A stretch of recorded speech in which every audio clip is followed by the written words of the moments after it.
Hi, good morning, everyone. Thank you for attending the first of the 5 panels here at the 14th Philippine Linguistics Congress. And this conference is organized by the University of the Philippines Department of Linguistics.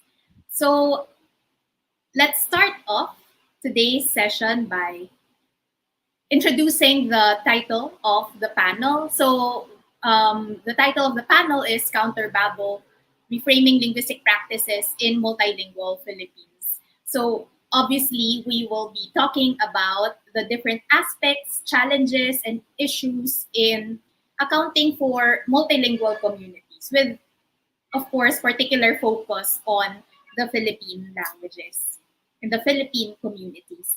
So let me start by introducing the rationale behind this panel, this discussion. So it is common knowledge that there is fundamental difference between monolingual and multilingual communities in terms of language use. And multilingualism is actually the norm in many parts of the world. However, our linguistic practices remain to be biased towards the perspective of monolingualism. And our knowledge, our current knowledge of language and language use is still typically based on the contexts of large-scale industrialized societies. And this bias against multilingualism is actually so clearly reflected in the story of the Tower of Babel, where linguistic diversity and consequently multilingualism is seen as a curse that led to the fall of Babel. And this bias towards monolingualism is deeply reflected in our linguistic practices. For instance, how linguists would develop their theories and constructs where theoretical frameworks for language mainly focus on monolingual use and language processing, among others. This bias is also seen in our language documentation practices, where the primary focus is documenting a single language, typically the ancestral code of the community, and not much on how multilingual communities use the different languages in their repertoire. We can also see this bias in our measurements of linguistic skills and proficiencies, where bilingual competencies are always measured against monolingual ones. And finally, this bias is reflected even in our existing language policies, not just in the country, but even at home, where the focus is typically on the use of a single language. And we know that it is important to consider a wide variety of contexts in linguistics, both theoretical and applied, because it is in these multilingual communities that we see different norms and practices as opposed to monolingual communities. And so insights from these multilingual communities definitely expand our current knowledge of language and language use. It is thus important to reframe our linguistic practices to better account for these multilingual contexts. And this is already recognized as seen in emerging practices and perspectives in the discipline. So zooming in on the Philippines, the country is highly diverse in terms of the number of languages used in the country, and it is actually exceptionally rare to find a monolingual. And we also see different phases of multilingualism in the country, ranging from small-scale communities to large-scale ones, and in different modalities, both in spoken and written. And we will explore all these in this roundtable discussion. So next, the speakers of this panel come from different contexts and field communities. So I am Cristina Gallego, today's facilitator. I work mostly on the language use of the Babuyan Claro community in the far north of the Philippines. The first speaker of the panel is Luward Zubiri. He is currently a PhD student at the University of Hawaii at Manoa, and he specializes in language documentation and description. And the main focus for today would be the context of the Bicol languages, which is his hometown, home province. Next is Diane Manzano. She is an assistant professor at the Department of Humanities at the University of the Philippines, Los Baños, and she has worked on the grammatical description of Inati, which is a language spoken on the island of Panay. Next is Vincent Santiago, Vinci. He is an instructor at the Department of Linguistics, University of the Philippines, Diliman, and like Luward, he specializes in language documentation and description, and he is currently working on the grammatical description of Porohanon, which is spoken on the Camotes Islands of Cebu. Next speaker is Jaconya Dresbach. Jecon is a lecturer at the Filipino Department de La Salle University, and he is currently doing his PhD in critical social linguistics at the Universitat Oberta de Catalunya in Barcelona. And he is from Mindanao, and he will be talking about the context of the languages of southern Mindanao.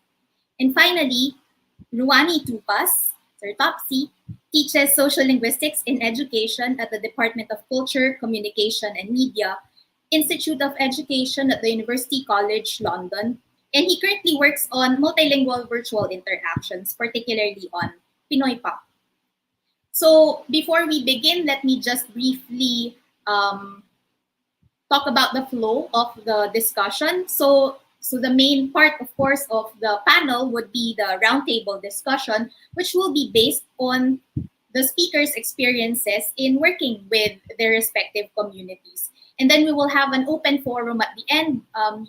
The audience is invited to ask questions at the end. So please type in your comments and questions in the comments section, and we will have that for 25 to 30 minutes. All right. So let's begin today's discussion by discussing how multilingual our country is. So maybe let's begin with Vinci. Okay, so this is the situationer on linguistic diversity in the Philippines. The Philippines is considered a language hotspot. When you say a place or a geographic location is a language hotspot, there is a relatively high level of language endangerment coupled with a high level of linguistic diversity. But also, there is a low level of prior documentation of these languages spoken in this region. According to Blust in 1999 and later modified in his 2019 paper, there are 15 relatively uncontroversial lower-level microgroups of indigenous languages here in the Philippines, from Bashiik or Batanik in the north to Minahasan outside the Philippines in North Sulawesi. There are also other Austronesian-speaking groups which have migrated into the territory of the Philippines, such as Inabaknon in Kapul Island and the Sinama languages in and around the Sulu Archipelago, Sabah, and Indonesia, around the Celebes Sea. There are also Spanish-based Creoles in Cavite and Zamboanga. There is also what we call FSL or Filipino Sign Language, and there have been regional variations documented in some of the signs used in FSL. And finally, we have Filipino as the national language and English as official language used in commerce, law, and education. Thanks, Vinci. So you definitely introduced how diverse the languages in the Philippines are, not just spoken, but also signed. So with the Filipino Sign Language. Maybe let's talk about the figuring out linguistic boundaries. Luward, do you have something to say about it? Okay, so boundaries, languages, and dialects. This is a discussion that is still plaguing Philippine linguistics and language studies until now. Generally, mutual intelligibility is used as the main criterion to distinguish the two, but there are also other factors to consider, mainly political ones and cultural ones. And in the Philippine context, it is always safer and more neutral to just call them languages, especially if you are unsure if it is indeed a language or a dialect. While dialect is a technical linguistic jargon that refers to a lack or a variety in a specific geographic area, again, in the Philippine context, the term has negative connotations and is very problematic. So that's why we're trying to avoid using it, even though it has a technical use or a technical definition. But regardless of which label you use, it is a fact that there are lots of languages and dialects in the Philippines. We are one of the countries in the world with a high linguistic diversity, as mentioned by Vinci earlier. Each language has more than two dialects, and a language with only one dialect is likely a language lapsing into dormancy. I won't delve into other issues such as linguistic awareness, but this high linguistic diversity has repercussions on how we should look at languages and practice linguistics in the Philippines. Basically, we should move away from framing anything based on a monolingual habitus. Multilingualism is the norm. This is especially true when thinking about language borders and boundaries. We know that languages do not follow political and administrative boundaries.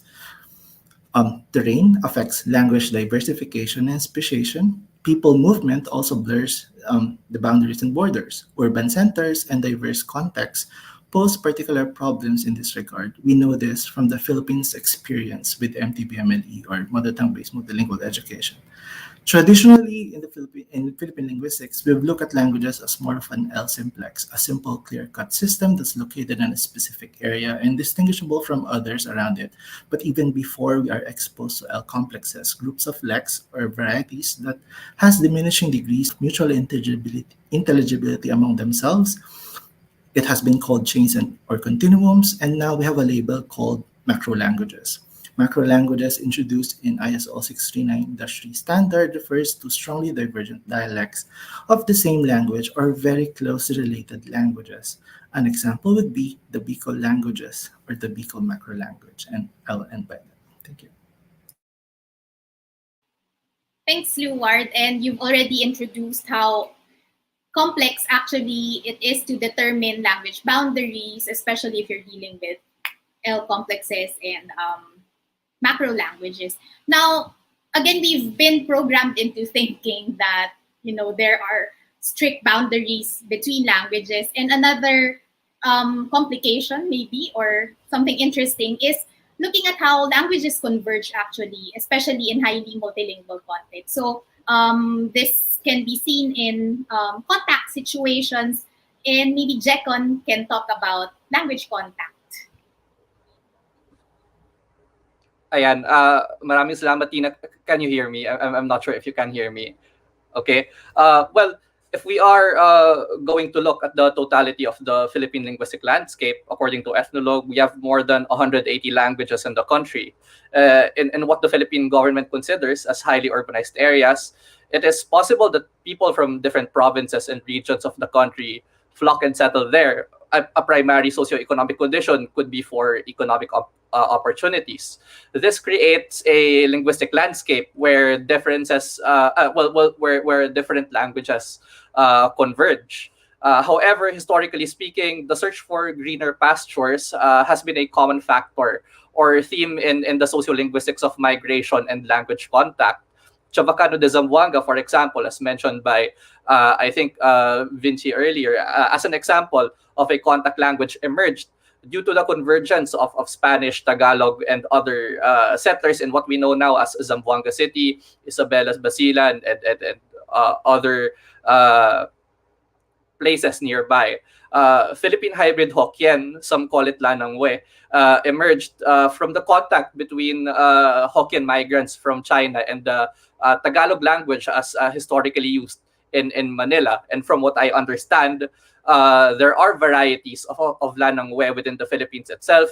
Depende sa region kung saan ito ginagamit. The same thing happened in southern Mindanao, where I come from, wherein there had been waves of migration by settlers from the Luzon and Visayas areas to southern Mindanao, specifically to the Davao region and the Soxargen region. No? Currently, some would look at the way we speak in southern Mindanao as simply code switching. Pero throughout generations, most especially my generation, parang nagiging mother tongue na yung mix of Filipino and Cebuano or Filipino and Hiligaynon. Depende sa kung saang probinsya ka galing. When I was in high school around 2011, 2012, umusbong sa popular culture namin yung term na Davao Konyo. No? Siguro nakita or napanood nyo na ito throughout the years online. No? And from a sociolinguistic perspective, it intrigued me kasi sa tingin ko hindi na lang siya basta code switching, no? Parang just like Zamboanga kung saan may Spanish Creole and in areas with a relatively significant population of Philippine hybrid Hokkien speakers, sa tingin ko patungo na rin yung area namin where settler colonists from Luzon and Visayas settled into having a Filipino Cebuano hybrid language, and it transcends the ethno-linguistic identity conflict between the Tagalogs and the Cebuanos, which is a different story altogether. Syempre, these contact languages emerged not just from the need of one ethno-linguistic group to be able to communicate to another one, pero big factor din sa language contact sa Pilipinas yung pagtingin natin sa wika as prestige languages. No? Sa places na ito wherein hybrid languages emerged, it seems like those that had been mixed were considered as prestige languages and probably contributes to the inequalities of multilingualism in these areas. Yun lang, salamat. Thanks, Jekon. And we've seen in what Jekon has said, particular context, and this is mainly in urban communities, so where migration, where we see migration and people come into contact, and this leads to the emergence of like these hybrid languages, like the Davao Konyo, what Jekon has said. But then there are also other cases, like in small-scale communities, where it's not really migration that leads to the emergence of languages, but actually like the mixed ancestry of the community itself. So this is where I work is an example, Babuyan Claro, in the far north of the Philippines, in the Babuyan group of islands, where the community is actually descended from Ilocano and Batanic-speaking families. And so you see the emergence of a language, and sometimes it is in these small-scale communities that you don't see like concepts of prestige, because multilingualism is mostly egalitarian. But as small-scale communities become integrated into large-scale ones, then you see shifts in the language ecology. So this is an example of how different multilingualism is depending on the context of the community. And another phase of multilingualism is in different modalities. So Sir Topsy, can you talk about other cases where we see multilingualism happening? Yeah, maraming salamat. I think based on what everyone has shared so far, I think we are one in saying that the challenge really is how to capture these different aspects of multilingualism in different communities. But my experience working on data, for example, online, I think there's also a different kind of layer of difficulty, precisely because we're not just simply talking of multilingualism, but we're also talking about multimodalities to start with. Nag-overlap yung different modalities, and that overlapping then implicates the use of different languages. So siguro, what I can say at this point really is that when we look at multilingualism online, I think it actually still creates a different layer of questions about how we should even approach multilingualism to start with.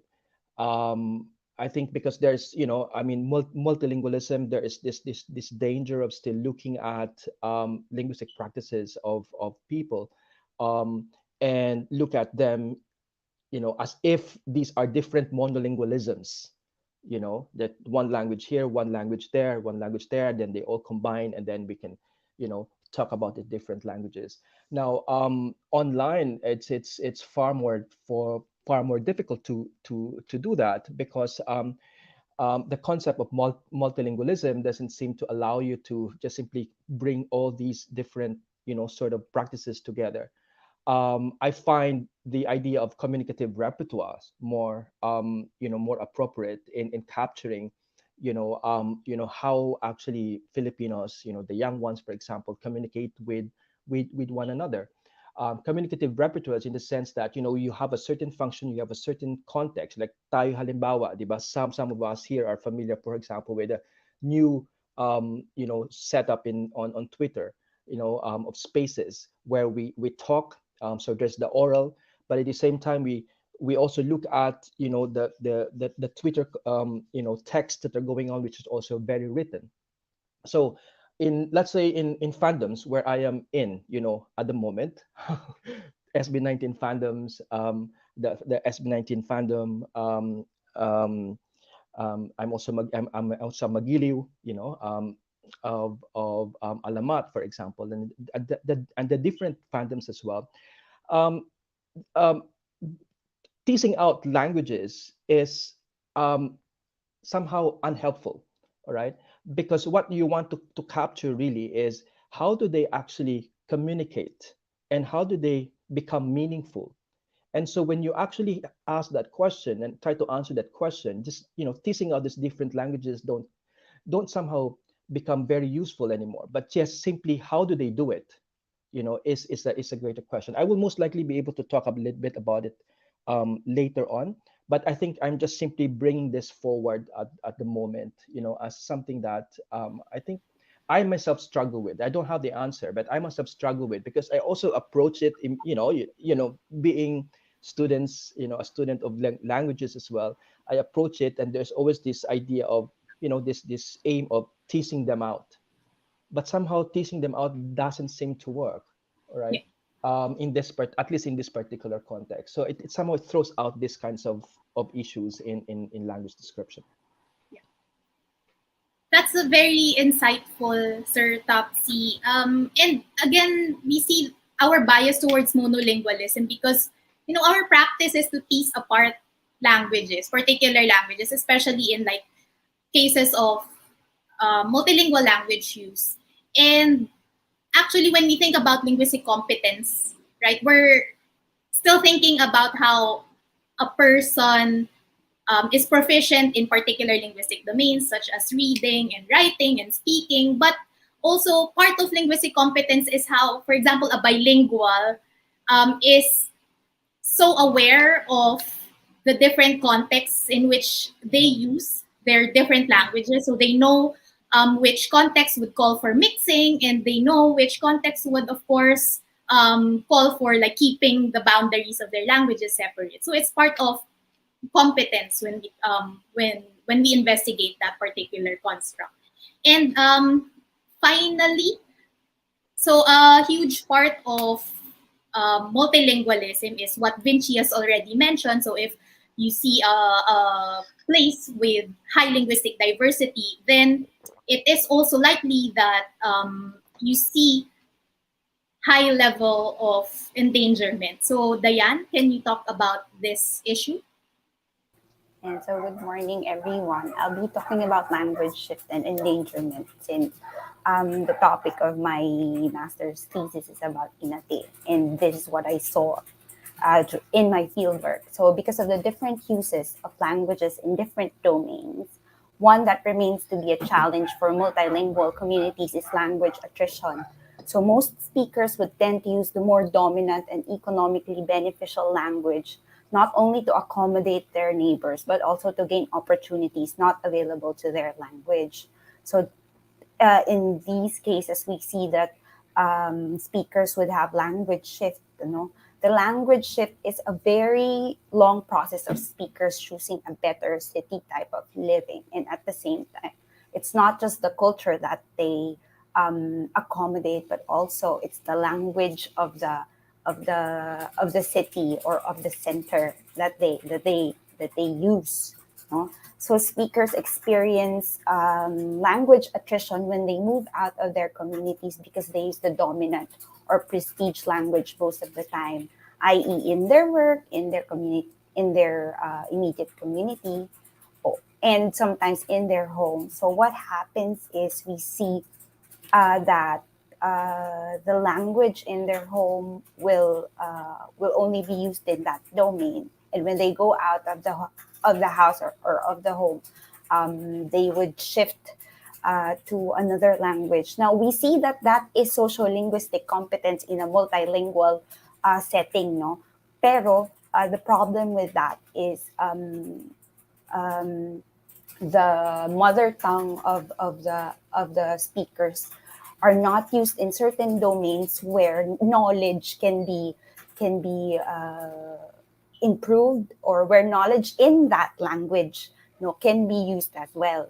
So according to Brandon et al. In 2006, the single most important factor contributing to the development of language is input.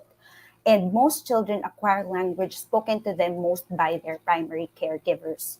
Now, since language endangerment at its core is about intergenerational transmission, we know that language input is a key component in language revitalization. So we have difficulty right now looking at language input in the context of multilingual community, kasi parang ang nangyayari sa isang particular domain na lang nagagamit yung wika, imbis na sa iba-ibang domain siya maaaring gamitin at mas lalong palaguin at mas lalong ma-improve. So, doon din natin nakita kung bakit nagiging endangered yung language. At yung language endangerment, hindi siya basta-basta pinili lang kasi ng nanay na itong wika yung gamitin. It's a very long process of language shift, at hindi siya yung maaari lang nating parang you point fingers dun sa mga magulang. Bakit kasi hindi niyo ginagamit sa bahay or anything like that? Ano siya? Malaking proseso at mahabang at maraming factors, kagaya nga ng sinabi kanina ng iba nating mga speakers. So yun. Maganda yung input ni Diane, and I think we'll see more of that later as she talks about the experience of the Inati community in Panay.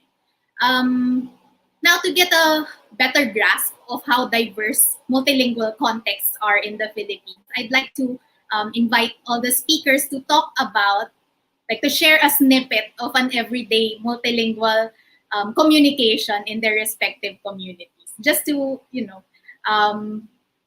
for us to better imagine what it is like to be in a particular multilingual community. Maybe you can start with Luward. Bicol.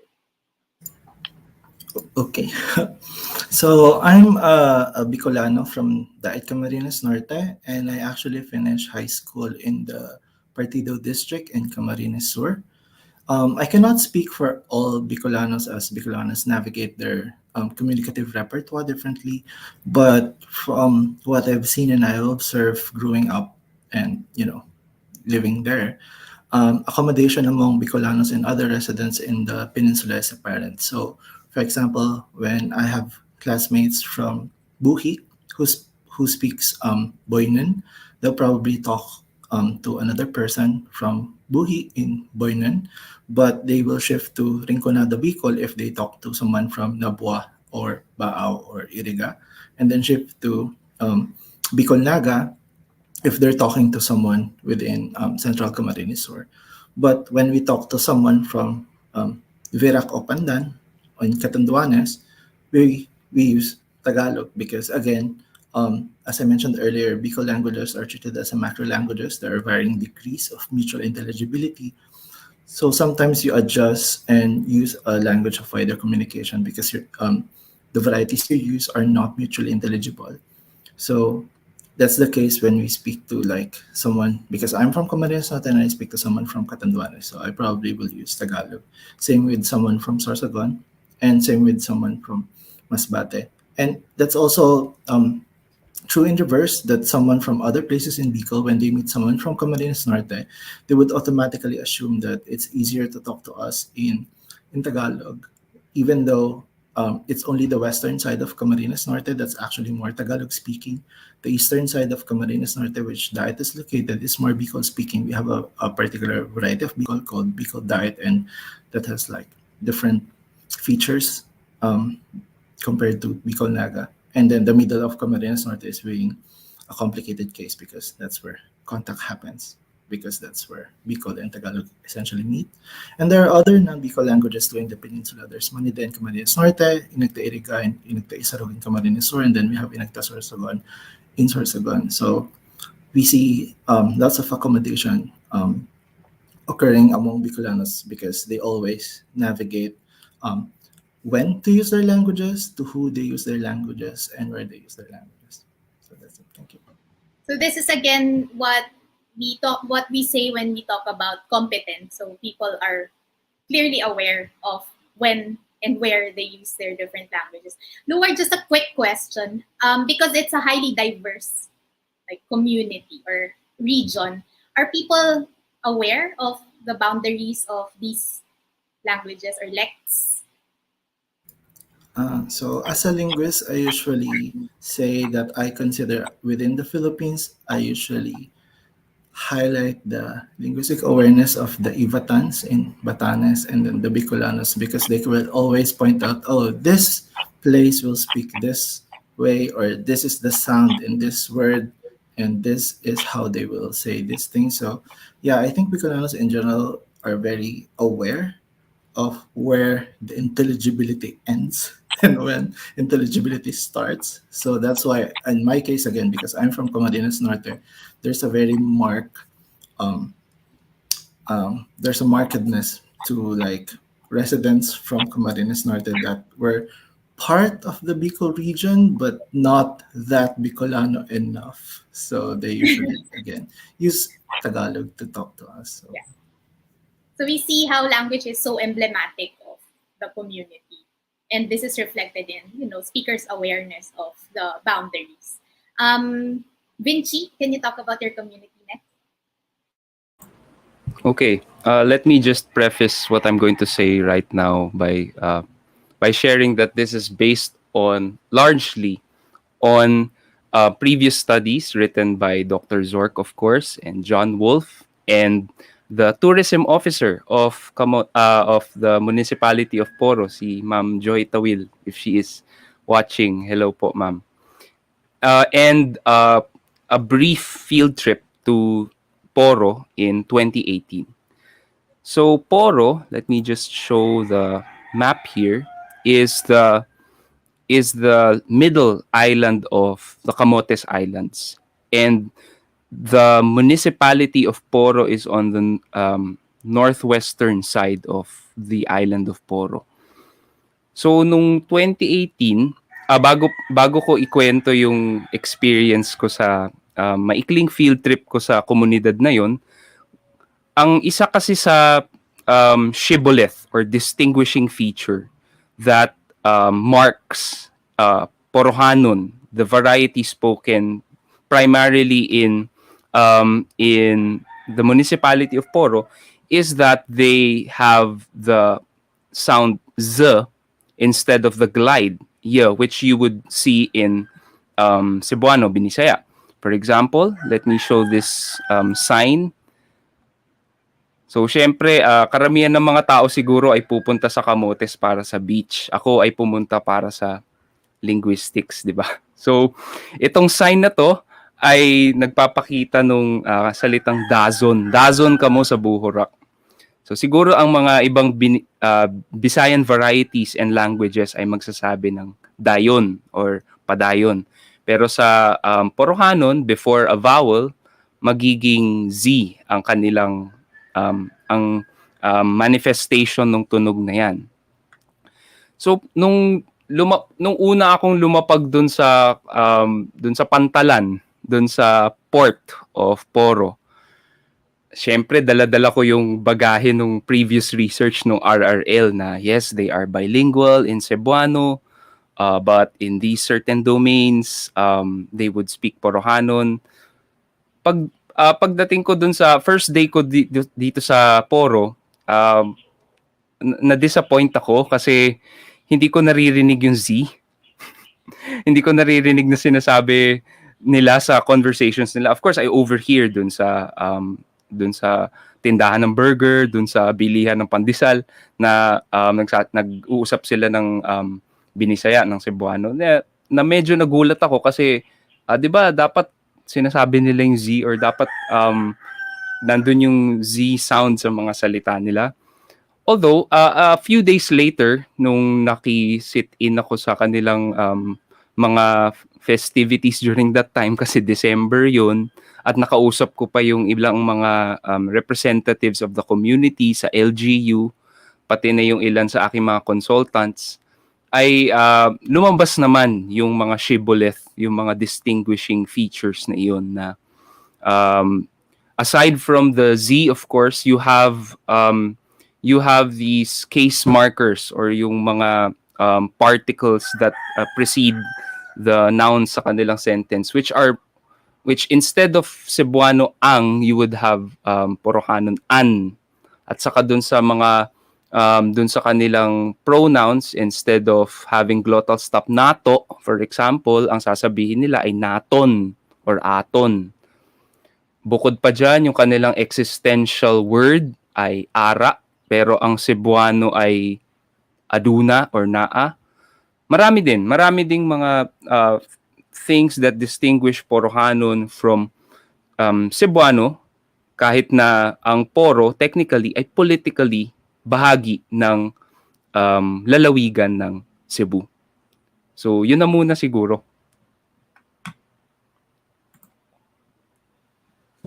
Alright, Diane? Ayan, hello po. So, didiscuss ko yung context ng Inate, no, na nung nagpunta po ako doon. So, yung sa fieldwork ko, yung Inate po is a Negrito language from Panay. It is mostly spoken sa Aklan, sa Iloilo, sa Iloilo at saka po sa ilang parte ng Negros, no. Nung nagpunta po ako doon, ginagamit po yung Inate mostly sa bahay at saka doon sa community nila. Ang pinuntahan ko po talaga ay sa Numancia, Aklan. Pero nagpunta din po ako sa Inate sa Boracay, no. So medyo magkaibang context yung sa Boracay at saka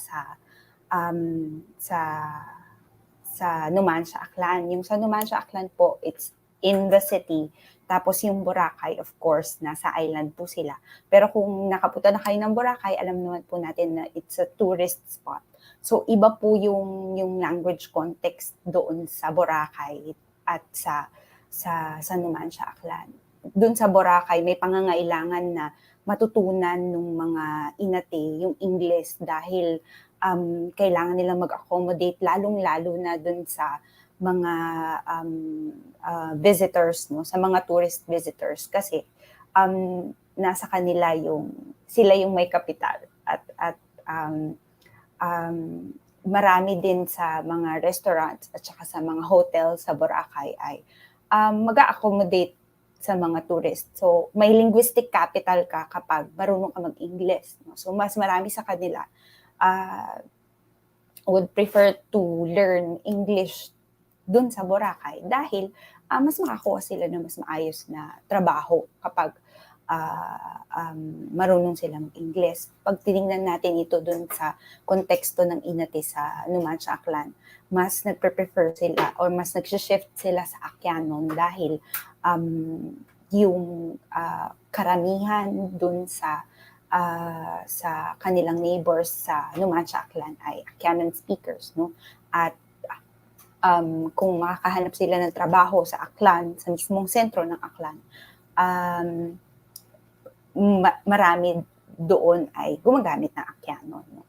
Pero balik muna tayo dun sa Numancia, Aklan. Dun sa Numancia, bukod sa kailangan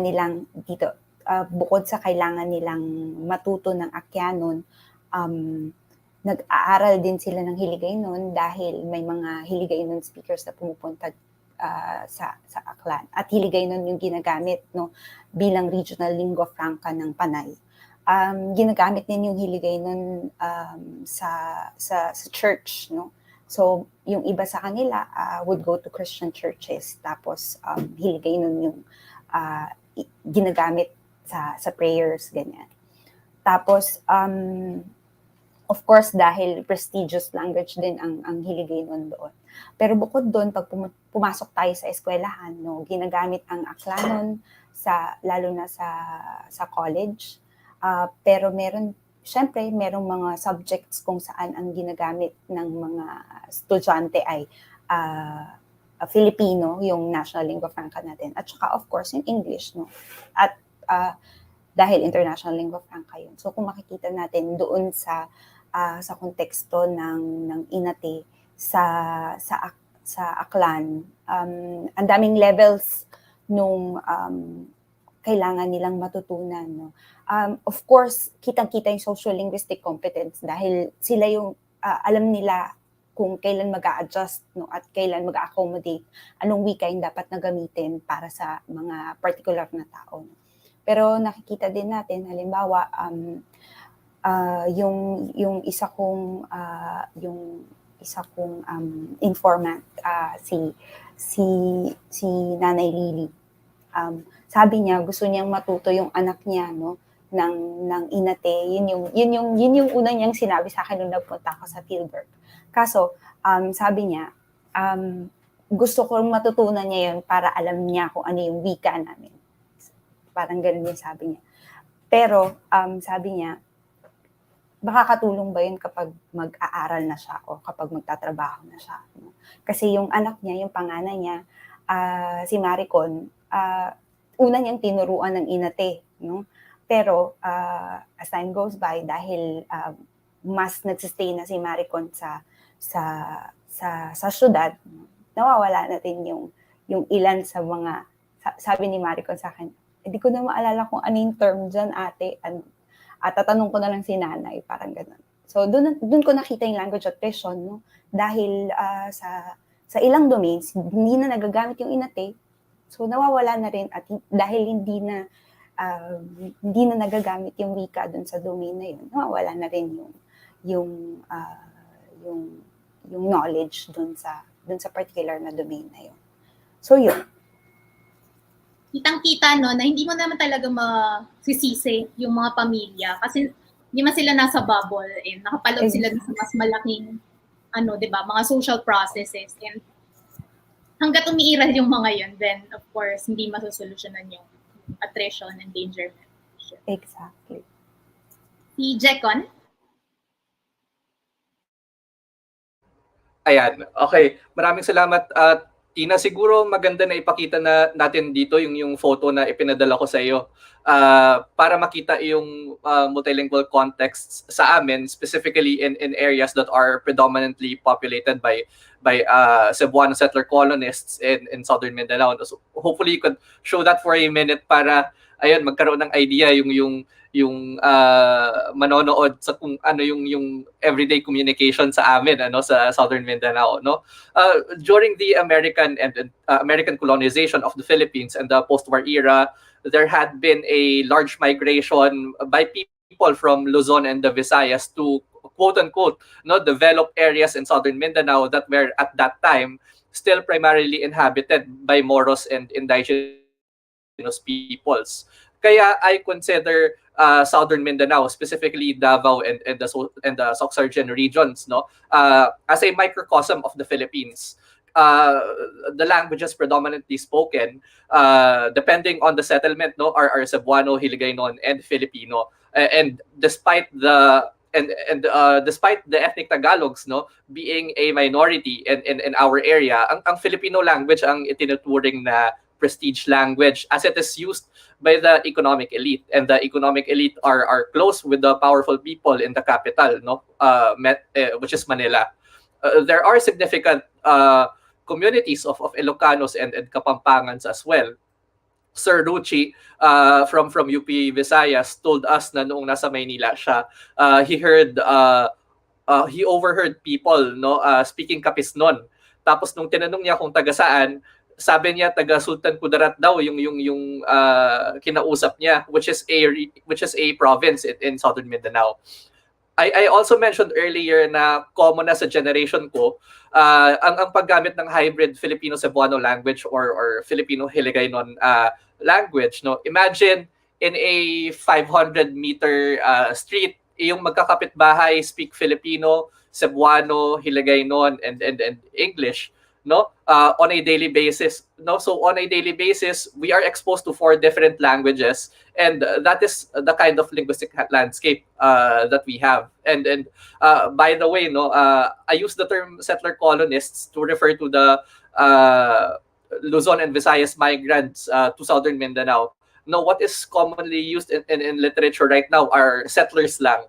Para sa akin kasi, as I mentioned earlier, my ancestors, no, specifically my great grandparents and my grandmother who moved from Bohol to southern Mindanao, no, those settler colonists displaced the Moros and the indigenous people.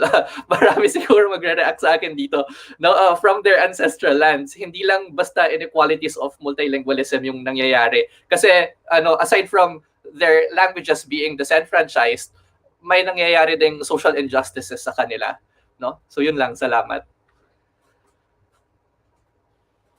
Siguro hindi, yun nga parang parang nasisisi natin yung language, and yun nga parang inequalities of multilingualism, but actually hindi naman yung language or ito yung mga may kasalanan, but actually yung social processes, di ba, kung saan nakapaloob yung language use.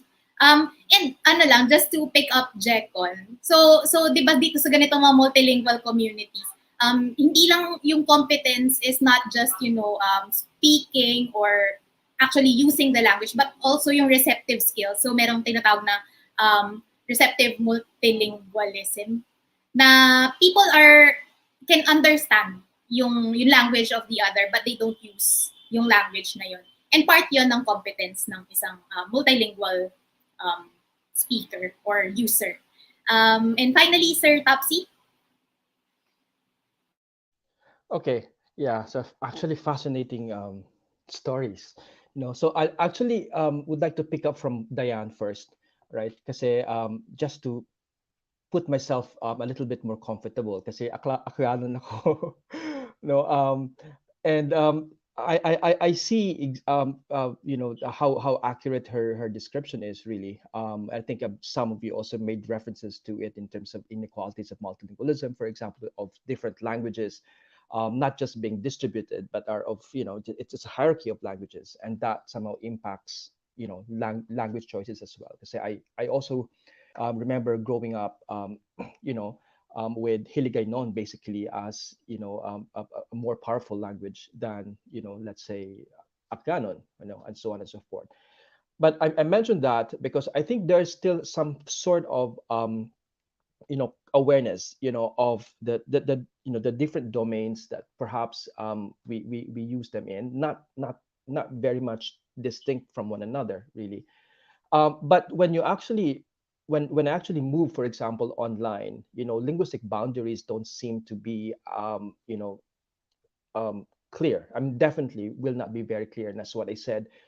This wouldn't really be a useful concept, But when you're talking about borders, language borders, however, it's not so much about the practices, but the ideologies basically that surface. For example, you have multiple languages being used, for example, or different varieties, for example, or people just simply don't care about their grammar and so on. So, but you would have people when they are when they are arguing with one another, start using language as a way to create these borders, instead of engaging with the arguments, then they start saying, pangit yung English mo, bakit ganyan yung Tagalog mo. So the kinds of bordering that is involved is really more ideological than just simply in terms of practice, because the borders basically are very, very mobile and fluid when it comes to practices.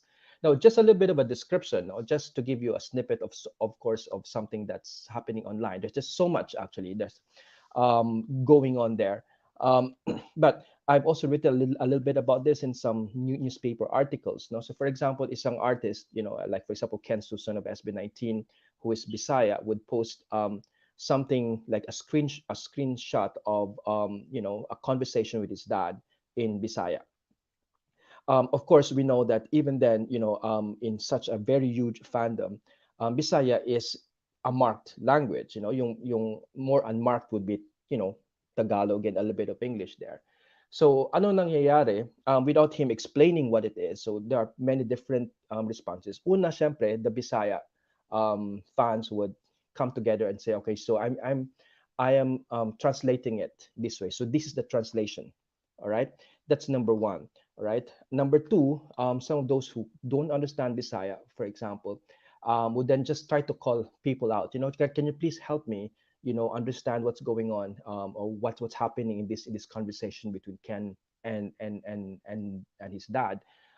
Some of them would go out of their way of talking to their boyfriends or their girlfriends or their parents who know Bisaya, for example, to help them translate what Bisaya, what these conversations are.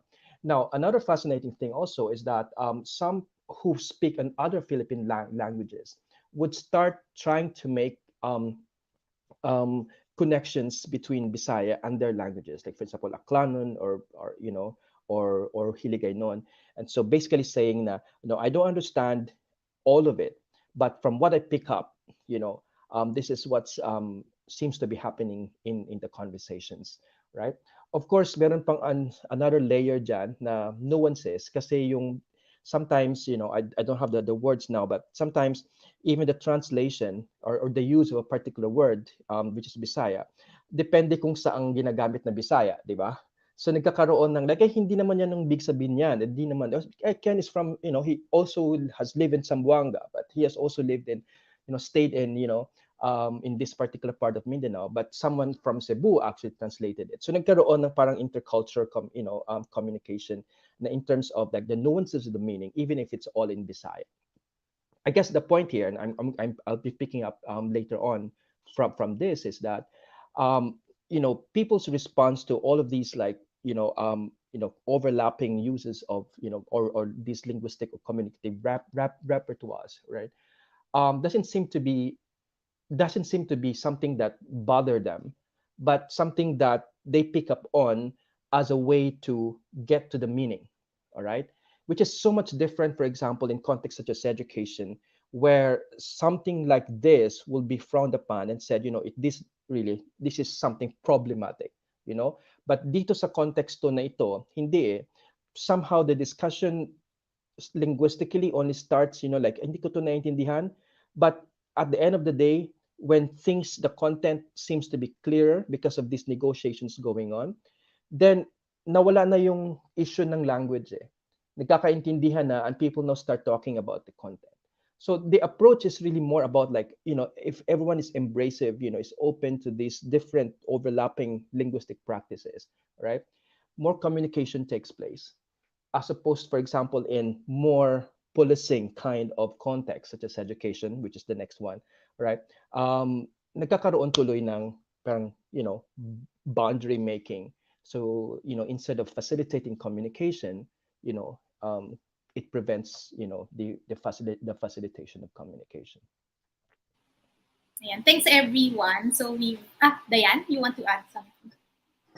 Ano lang po, siguro i-underline ko lang po na parang ang nangyayari, nagkakaroon tayo ng problema sa assessment ng linguistic competence ng mga bata kasi kapag nag-uusap naman multilingually, nakakapag-adjust naman tayo kahit hindi natin fully naiintindihan yung mga sentences, no? Pero ang nangyayari, dahil kailangan nating i-assess yung competence ng bata, ang nangyayari, yung assessment ng competence ng bata ay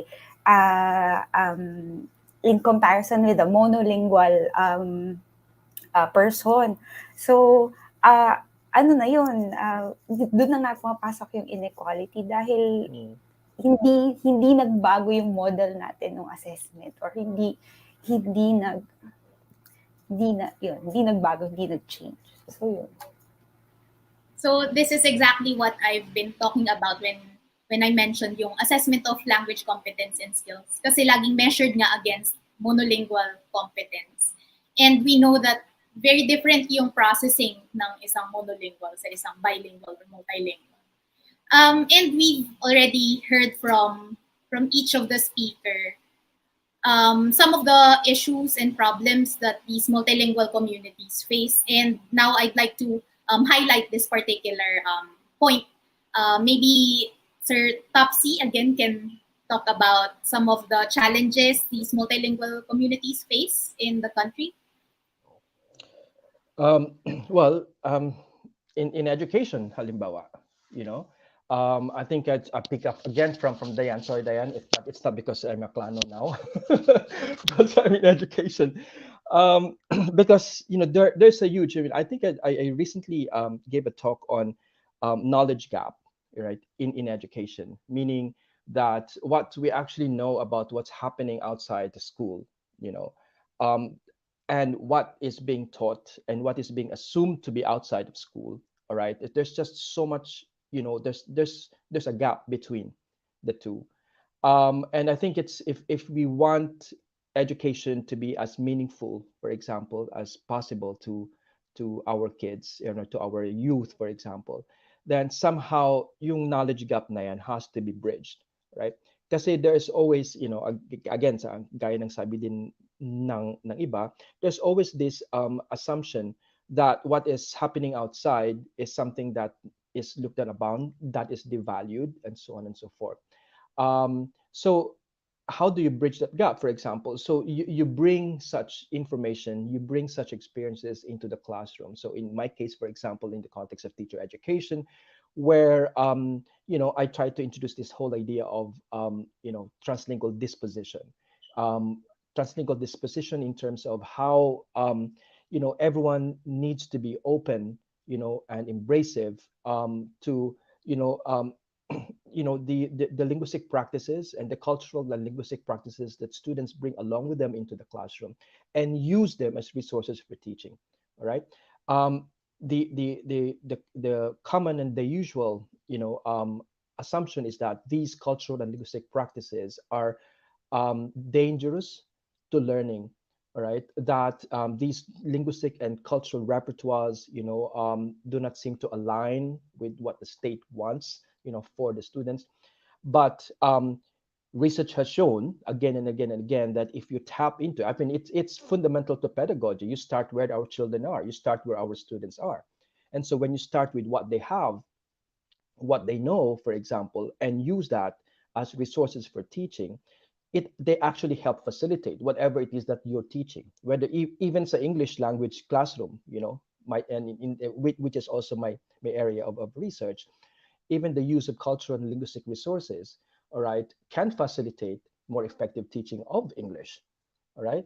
And how much more in the context of content of education, for example, and so on. So to me, one of the really key problems is how to bridge, that knowledge gap, between education, in the classroom and teacher education especially, all right, and more specifically, and what's happening out there, online, offline, for example, because walang ganong eye-to-eye contact ang nangyayari. So instead of, again, one way, then we need to draw from, these, communities and the communities within which our students operate and mobilize their own languages, bring them into the classroom and use them more as pedagogy, cultural and useful pedagogies.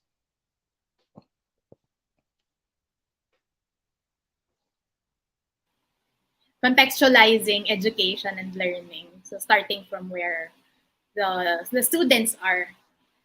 Jekon, so that's what we've seen, the challenge in education.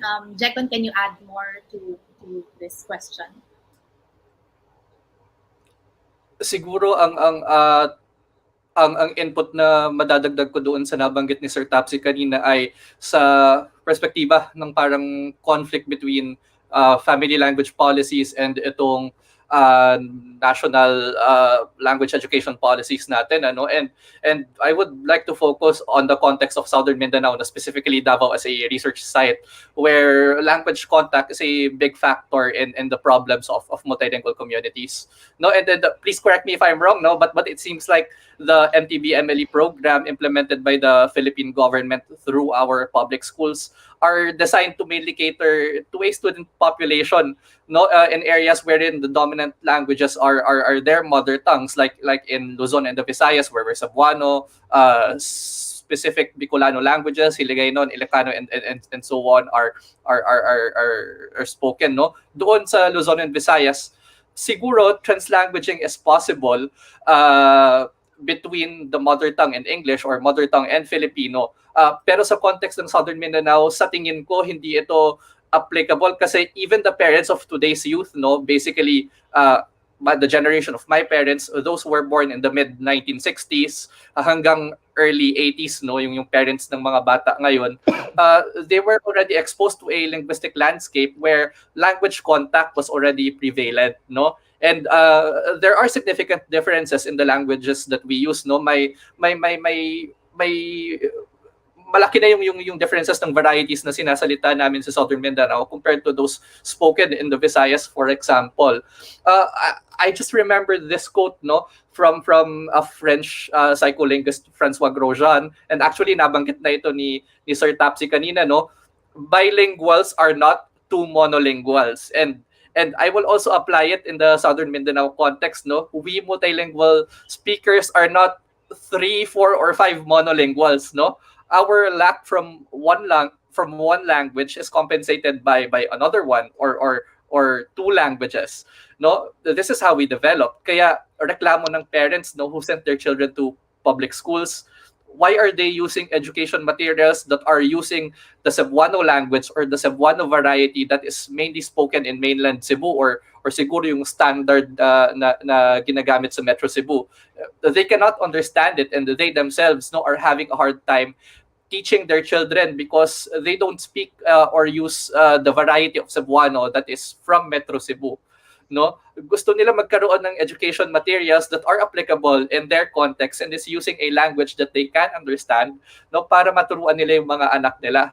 That's one conflict ng national education language policies sa Southern Mindanao, and from my inquiries from teachers, no, they themselves want to develop such educational materials, but funding is so scarce, no. So yung political economy ng language policies natin, particularly funding, napakalaking factor sa language learning ng mga bata, no. Another problem pa, no, kasi yung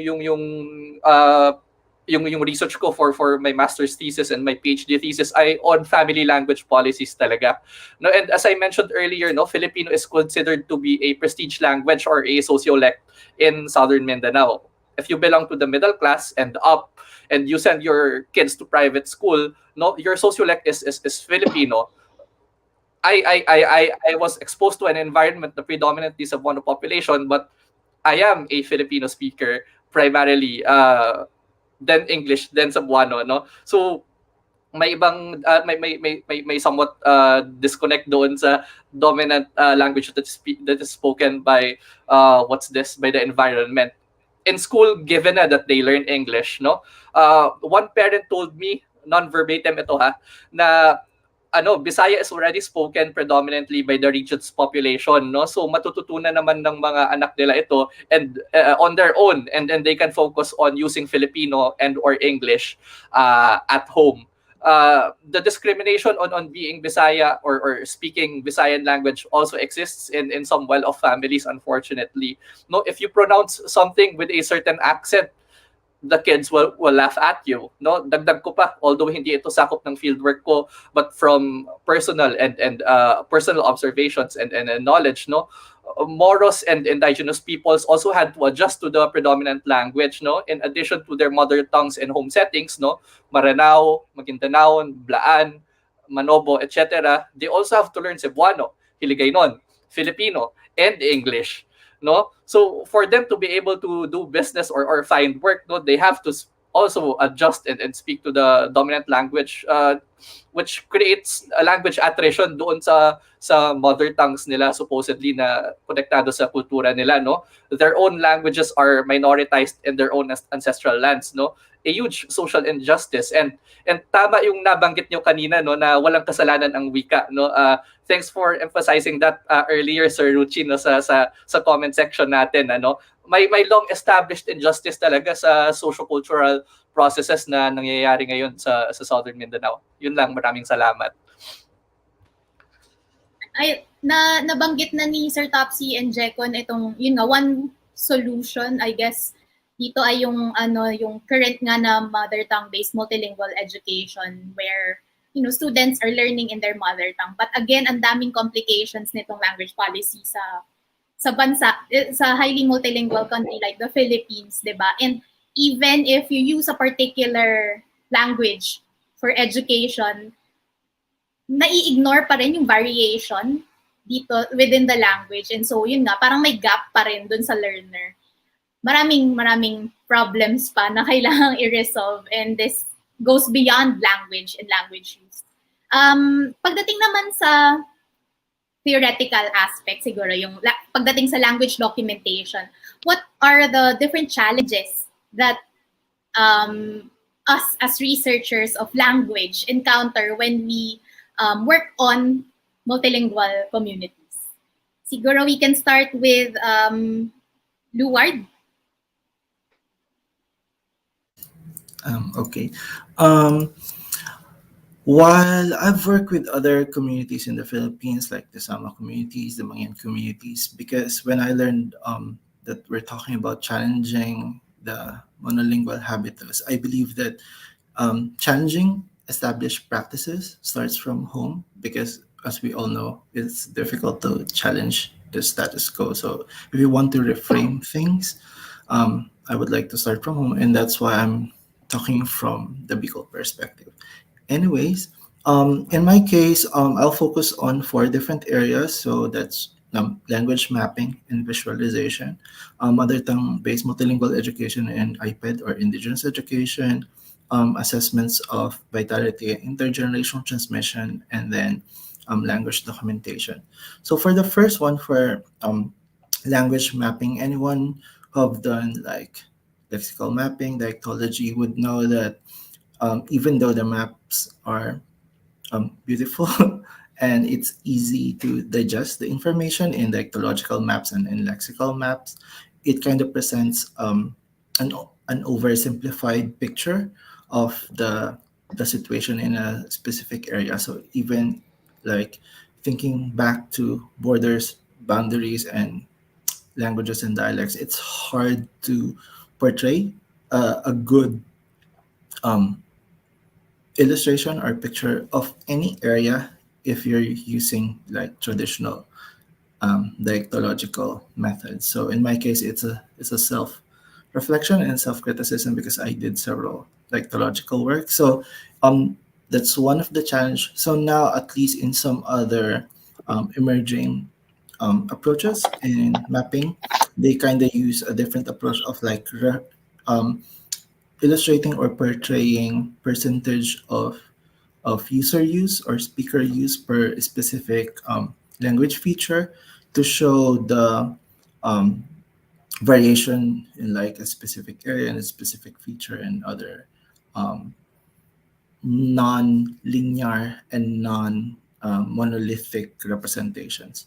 And then for the second one, regarding multilingual education and indigenous education, so like in 2011, scholars in Bicol went to the 2011 Kabicolan Conference to discuss what would be the main implementation of MTBMLE in the peninsula. And then eventually people have realized that they need to do it on their own, like in their own communities, in their own context, in their own areas, because just starting off with like orthography development, developing different orthographies on how to represent sounds in the different Bicol languages, you'll find like just the number of vowels is different from one Bicol language to another. So how can you have a single orthography for the whole peninsula?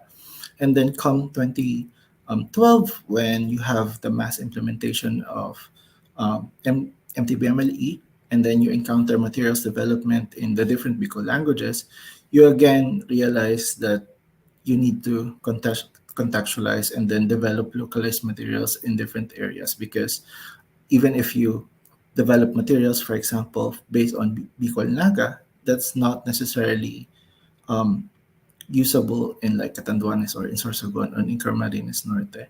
And then, as we know, even now from the implementation of the ABC Plus project in Region 5, different communities eventually develop their own form minima requirements.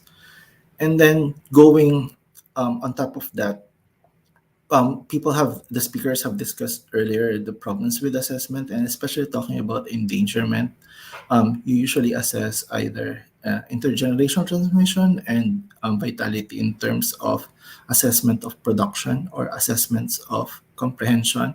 But really, how do we assess production ability of a multilingual, and how do we assess comprehension ability of a multilingual, when everything that we know of assessments of production and comprehension is based on a monolingual speaker? So, like, does it mean if like a person knows how to count 1 to 4 in one language but counts in 5 to 10 in a different language, he's not a speaker of that language? So what does it mean to be a speaker of a language? And then we go to the next question: do we even have the right assessment tools for multilingual speakers, and do we have the right tools for the Philippine context?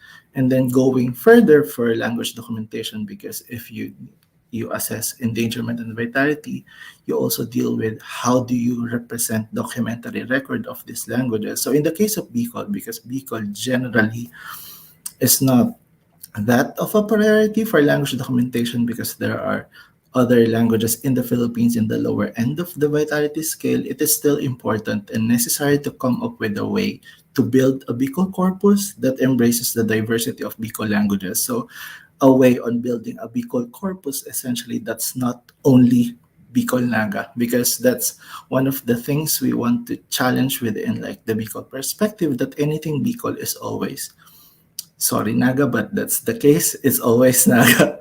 So we want to embrace the diversity of Bicol languages, and not only that, there are other non-Bicol languages again in the peninsula. We have Manide, Iriga Agta, Isarog Agta, that's scarcely documented and scarcely described. So we also need to find ways to how to incorporate that, and at the same time challenge the perspective that in Region 5 there's only one language, Bicol, which is not the case.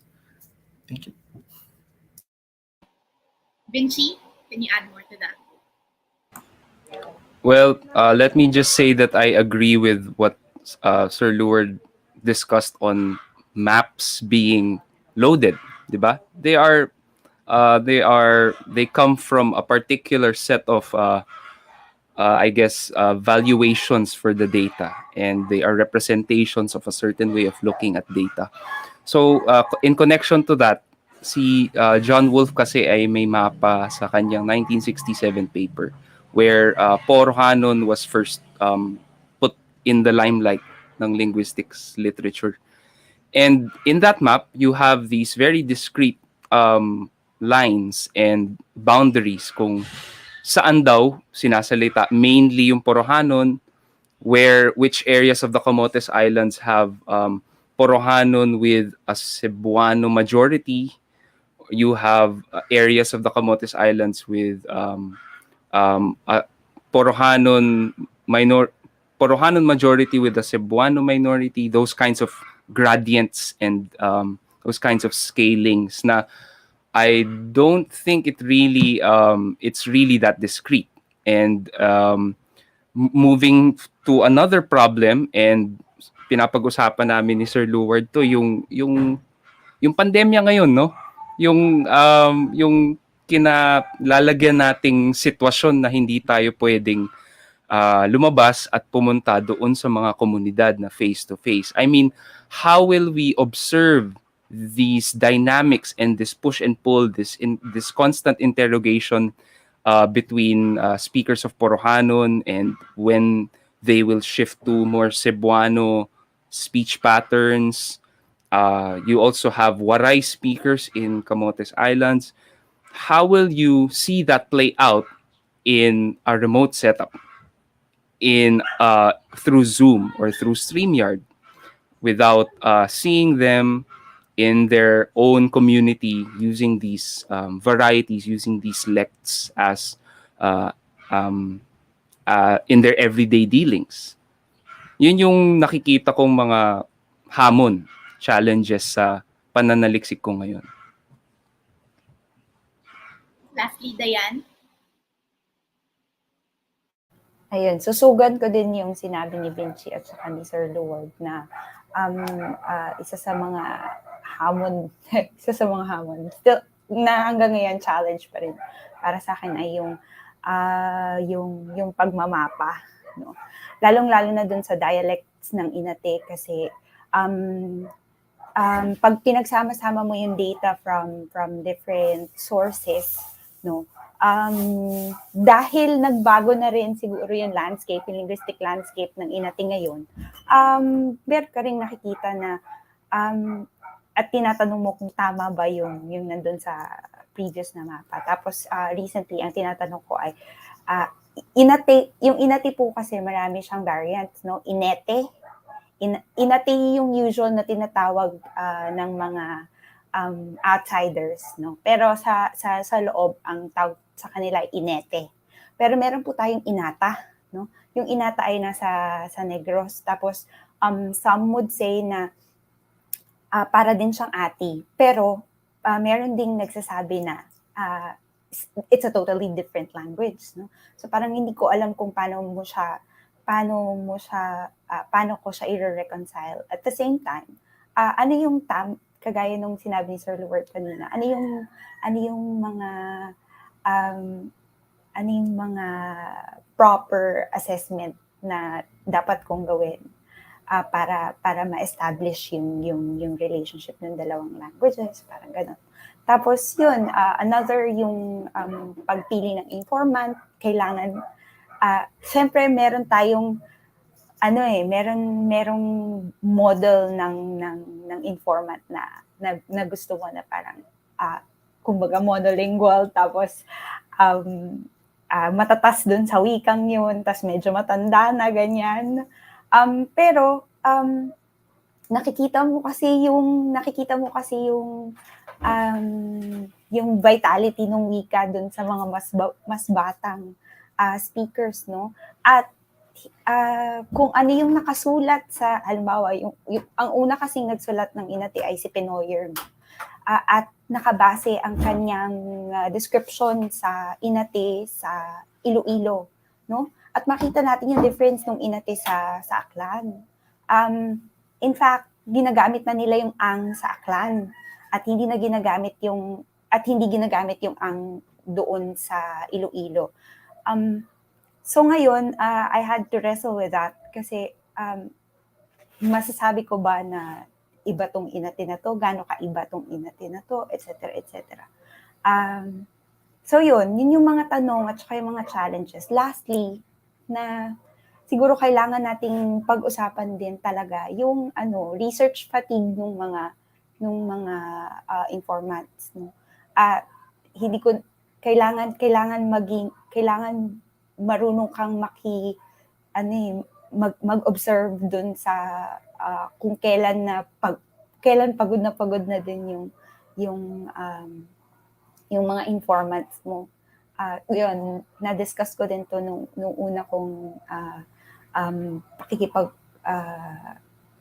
unang discussion namin nila Ma'am Tina, no? Pero merong talagang maraming mga communities talaga sa Philippines, lalong-lalo na yung mga katutubo natin na may research fatigue na at negative na yung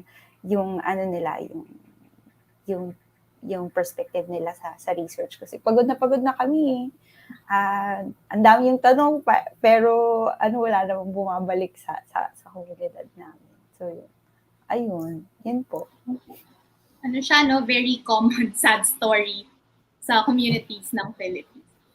Just to sum up what we've talked about so far in this panel, I think what we're seeing as challenges and issues that arise from multilingualism is that because we've been so imprisoned within the colonial practices that we grew up with, not just, as academics or as linguists, but also as speakers within these communities. And that's why, we're facing all these problems. And as researchers, I think the key to understanding or accounting for multilingual context is actually really understanding the particular context of your specific community. And that's how you can come up with like a better measurement of skills, how people actually use their language and actually learn the different languages. Also in terms of mapping, diba? Mapping is also a very colonial activity. But, how can we reframe these linguistic practices to better account for different contexts? Not just, multilingual context. Kasi within multilingualism, ang daming ang phases as we've seen in the context of the specific speakers in the panel. So this is, now we're going to the heart of the panel, of the discussion. How then do we reframe our current linguistic practices to better account for multilingual communities, now that we know that multilingualism is actually the norm and not the exception? I guess, Luward, you can start. I know you have a lot of things to say here. Ikliang ko lang kasi baka hindi ako matapos. So, dadagdagan ko lang, nagtagalog na ako. Yung sinabi ni Tina kanina na isa sa malaking problema na kinakaharap natin kung paano natin ito i-reframe is dahil nakaangkla yung current practices natin sa colonial ideologies at colonial practices. So, isa yun sa main challenge kasi kailangan mong baguhin yung mainstream ideology, yung mainstream practices bago mo siya i-reframe. Kailangan i-acknowledge mo na may problema sa current na practice at sa current na ideologies. Kasi hanggat hindi mo ina-acknowledge na may problema, hindi mo siya babaguhin, di ba? And then, for me, isa sa parang eureka moments ko in my years of doing fieldwork is you should treat people or language users as people and not as static data mine, na yun yung nagiging problem sa atin, lalo na ng mga linguists na basta't makuha ko lang yung salita niya, yung sentence niya, o kung ano mang gusto mong uri ng data sa kanya, okay na hi-ho, hit and run, and then helicopter away from that particular island. So if you treat people as people, hindi mo siya ikakahon na dapat ganito ka lang magsalita, dapat ganito ka lang gumalaw. Makikita mo yung tao bilang nandun siya dun sa lugar na ginagalawan niya, nakikisalamuha siya sa pamayanan kung nasan siya at may ibang mga tao siyang kinakausap. At nagbabago yung paraan kung paano siya makipag-usap, depende kung sino yung kausap niya. So, siguro yung mas people-centric na approach kaysa mas data-centric na approach. In the same way na yun nga kanina nabanggit na yung mapping inherently very colonial siya. So ngayon may mga emerging framework rin sa mapping na may counter mapping, may participatory mapping na minumove yung process ng mapping away from cartography itself to yung mga people na may agency at may kapangyarihang magbigay ng pangalan, lokasyon at alin ba yung mga lugar. So dito lalo na sa Hawaii, very important yung issues on land, on AINA. So very sensitive. Dapat lagi kang conscious kung ano yung land mo, ano yung community mo, o ano yung AINA mo. Kasi yung responsibilidad mo laging kaakibat nung kung ano yung tinuturing mo, land mo o AINA mo. So very indigenous framework yung ganun, di ba? Pero pupunta ako sa medyo technical kasi yung nakatoka sa akin ay emerging frameworks in lang, no? So ito yung isa sa aking sa mga moments ko na pag nilay-nilayan ko na ang framing at training natin karamihan sa sa linguistics very structural, di ba? Language description.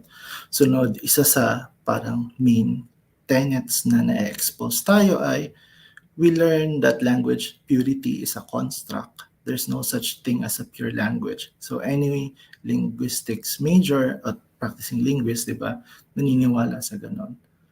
Pero ang problema, in practice, we do just that. We look for that. We look for what's pure. And then, ito, parang add-on sa sinabi kanina ni Sir Tapsi na we need to move away from static, monolithic lex and then mas mag-focus sa communicative practices sa languages in use. Kasi nga, traditionally, we always want pure lexical data, pure syntactic data, pure data from a specific individual na parang siya ay never changing. Pero sa emerging framework ng language documentation, we document the whole repertoire of that language user. So medyo conscious rin ako sa paggamit ng word na user kahit yun yung preferred na term kasi problematic yung word na user sa Philippine context, diba? May connotations pag sinabing you're a user. Pero language user kasi dahil hindi lahat speaker. Kasi pag sign languages ka, hindi ka naman speaker. So mas neutral yung language user. So anyways, so emerging framework ng language documentation, you want to document or to record yung whole repertoire or communicative practices ng isang language user. And then, doon mo makikita na marami siyang pwedeng gamiting register, marami siyang pwedeng gamiting languages, marami siyang pwedeng gamiting dialects. And then, kung problema yung annotation, halimbawa kung gumagamit ka ng ilan, those are just additional tiers. So, maglalagay ka lang ng additional tier ng ibang languages, dialects, or registers. So, you document the different varieties and registers used by the users. And then by document, I mean here na may actual audio and video recording ka kasi yun yung language documentation. And then, pag dinocument mo yung different varieties, registers, at yung lahat, yung holistic repertoire niya, dun mo marereflect sa yung documentary record kung paano talaga nagsasalita yung tao. And then, that's how we actually speak. Diba? So parang ganun, makikita mo yung actual languages in use because we want to reflect languages in use and their domains of use in documentary practices and record. Hindi natin gusto sa documentary record yung idealized languages na wala naman nagsasalita talaga in real life. So we want comprehensive documentary record. And in the same way na hindi ko alam kung kailangan kong i-discuss yung revitalization, pero in the same way sa revitalization, hindi siya dapat ganun na romanticize at nandun ka sa fixed ideology na dapat pure lang. So pag revitalization, kailangan i-immerse mo siya halimbawa sa Inati, i-immerse mo siya sa Purohanon.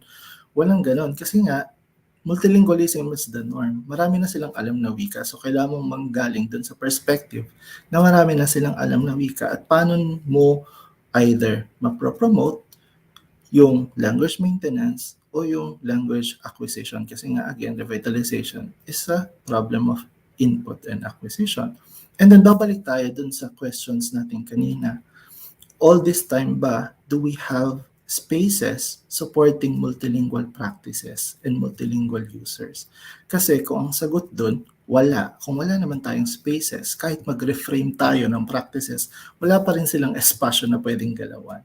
So ito, in the same way na languages ay always evolving, kailangan yung practices natin mag-evolve rin. And at the same time, lagi tayo magpo-push na magkaroon ng spaces para sa mga multilingual users. Okay. Doon ako tapos. Thank you. Naniniwala ako na gusto maging positive dito. And that I think if before walang space, then that space is actually emerging and expanding. And that's why we're seeing, yun nga, yung mga emerging practices dito sa discipline. Vinci, can you add more to this?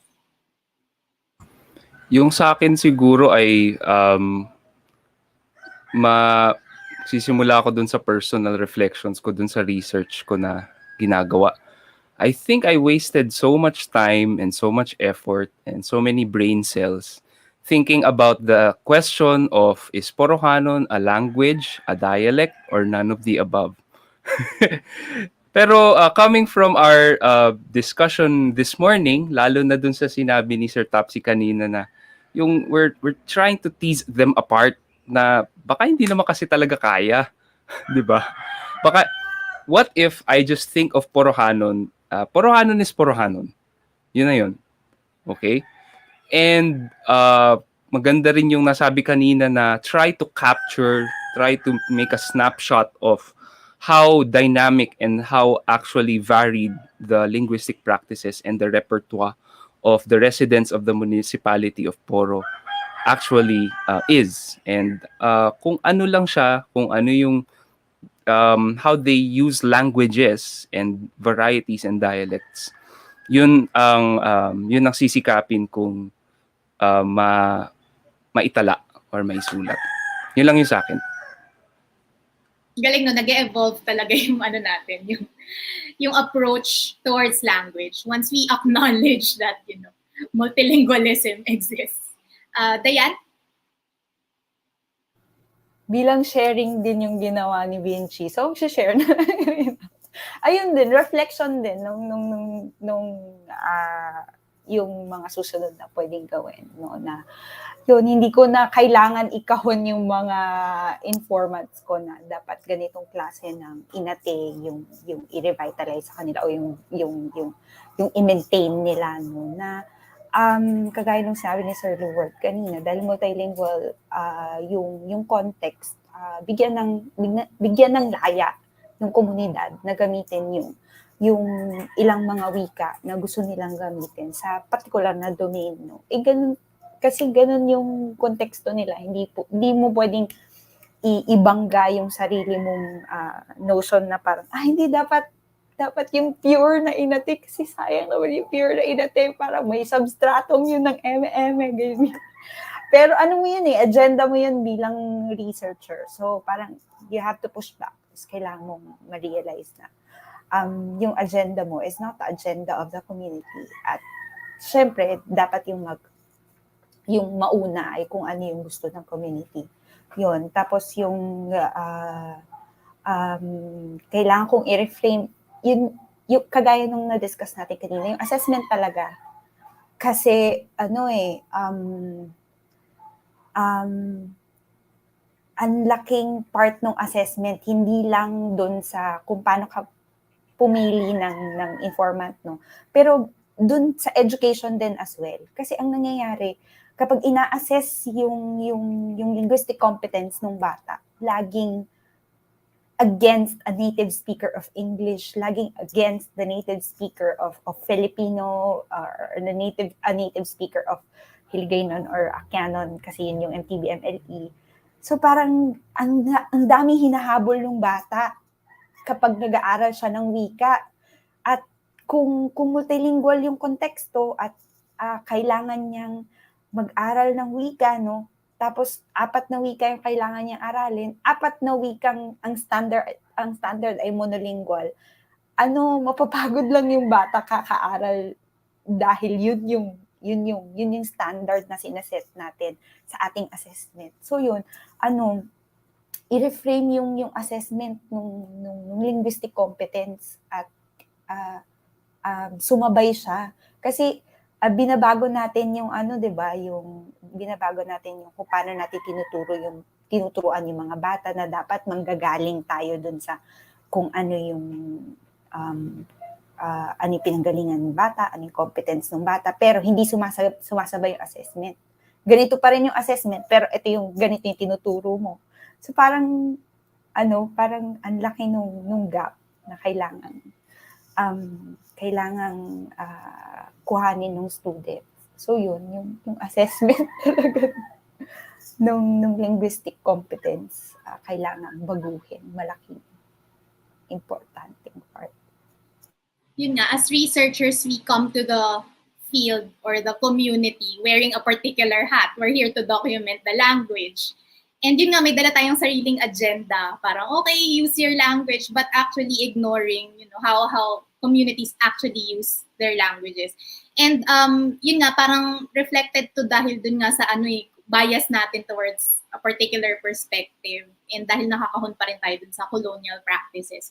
And yun nga, what's good is that as a discipline, we're acknowledging and recognizing the input of the speakers, the members of the community, the users have on their language. So yun nga, I think just to sum up yung what has been pointed out so far, I think the key really is to form a collaborative approach in our research, taking into account talaga the input of the community, what they think of their languages, and yun nga, yung boundaries ba? May boundaries ba talaga to speak of? Now, so we've seen how we can reframe linguistic practices, language documentation practices, and theories and constructs and frameworks. Now we turn to language policies, national and local, and even down to the home. Sir Tapsi and Jekon. Okay. All right. Okay. Again, fast listening to fascinating stories as well.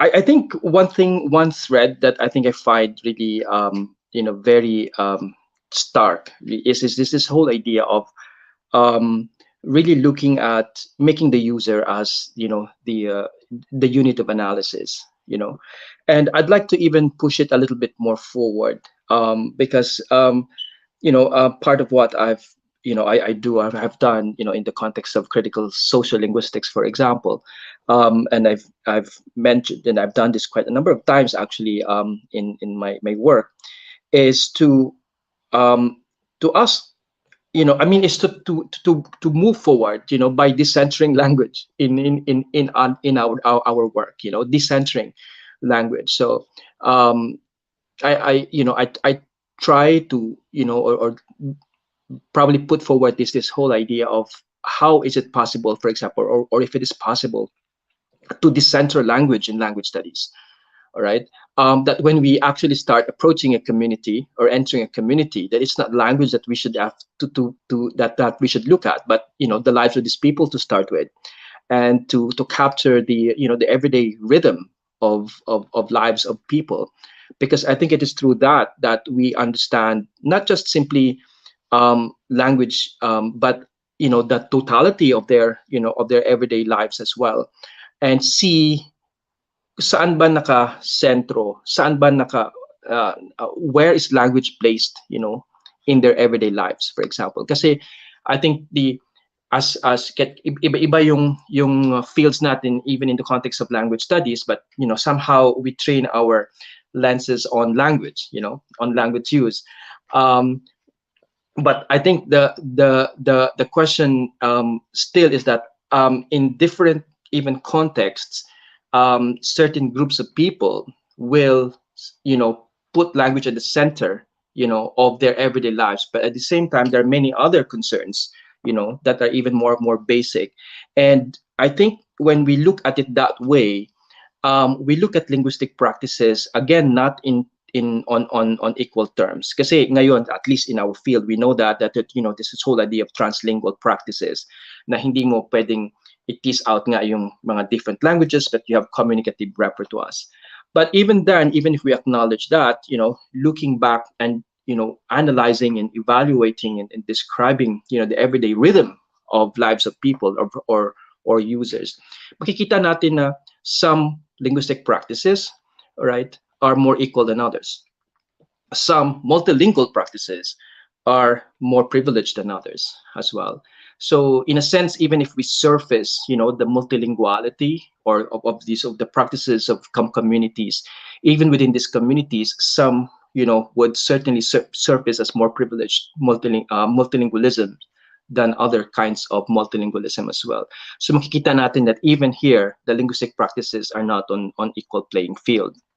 Now, I say this Kasi again, that's why I said it's fascinating kasi nga parang nagtutugma yung mga gusto nating mangyari. Kasi I always go back when it comes to language policy. I always go back to the fascinating work of Maria Luisa Doronila and her work and her team in the 1990s, for example, kung saan they actually went reframed this whole idea of looking at literacy in the context of community development. Right? Na pagpasok mo doon, wala ka munang idea, hindi naman walang idea, pero hindi mo muna papasukan ng ito yung language policy, itong gagawin natin. Right? It's really more like research and community development in the context, of course, of the lives of these people. So they work with people, the communities, they engage with different stakeholders, for example, from politicians to educators, those involved in and in the community. At when you actually start putting all of these together, hindi lang yung language nila or languages nila, hindi lang yung pagpasok mo kung naggumagana ba yung language policy or hindi, but to capture or to describe, their everyday needs, literacy needs, lalabas at lalabas kung anong kailangan nila. All right? In terms of literacy. So lalabas at lalabas, hindi rin naman lalabas at lalabas, for example, na in certain contexts where functional basic literacies are needed, the local languages are more important or most important, right? That's no longer a question whether the language policy nationally tells you to use this language or not. But if you look at it from the ground up, right, lalabas at lalabas yan. Pero again, it's forward-looking in the sense, or it's opening up to other languages as well. Hindi lang naman yung mga local languages. So mas makikita mo how, for example, how these different languages come into play, not against each other, but together, if you actually have a much more robust, approach to research, which is research and community development coming together. Hindi yung papasok ka and then try to find out, gagana ba yung language policy, for example. But if you look at, for example, their lives, describe their lives, makikita mo lalabas at lalabas kung anong kakailangan nila. Jekon, do you have something to add? Yes. Can you hear me? I'm not sure if you can hear me now kasi choppy yung internet ko. Okay, thank you very much. Sa tingin ko, napaka-komprehensibo na nung nabanggit ni Sir Tapsi ngayon lang on the critical sociolinguistics of language policies, no? Kaya kakaunti na lang yung idadagdag ko. Siguro dagdag ko na lang no, family language policies. Kasi yun naman talaga yung pinag-aaralan ko for since masters and hanggang ngayon sa PhD, no, should be included in the discourses of national educational language policies, no. Well, although from a language development perspective, yung infants and children choose what they learn. Pero yung primary language input nila ay yung mga tao sa immediate environment nila, which are their parents, their families, no? Ngayong pandemya nga, 'di ba? Technically, naka-homeschool lahat ng mga students sa Pilipinas ngayon, 'di ba? In addition naman, again, doon sa sinabi ni Sir Tapsi kanina, that we should focus on the communicative context, processes of the interlocutors, making the user as the unit of analysis. Dapat ding tingnan ang language contact situation sa Southern Mindanao, specifically in our context, and coming up with learning materials for students. No, may mga willing mag-develop. Pero lahat ng ito ay sakop pa rin ng political economy of language policies, no? Funding is a very big problem, no? Kaya yun, kung may funding, makabubuo sila ng contextualized learning materials na applicable sa linguistic landscape or language ecology nung mga learners. Yun lang, salamat. Ganun din parang katulad nung nabanggit na kanina when it comes to theoretical linguistics, when it comes to policy, you really need to start from the bottom up. You need to know the community and how the communities use the different languages in order to come up with an effective policy. Pagdating sa education, ganun. So ayun. Thank you very much, everyone. Not just the speakers, but also our audience for sharing their insights in today's topic. Now we we're going to move to the open forum, and we've already received a number of questions. Some of them are actually have already been discussed, and I'm just going to summarize some of the questions kasi medyo similar yung mga pinatutunguhan ng mga tanong. Let's start with policy. Siguro ito ang laking topic kasi, and we can actually devote an entire RTB on this. But basically, zooming in on the mother tongue-based multilingual education, because that's what we're familiar with in the context of the Philippines. Yun, basically assessing the effectiveness of MTB-MLE, how is it really applicable in the context of multilingual Philippines, and also on an individual level, parang sa mga students kasi may anxiety pa rin in using a particular language as medium of learning.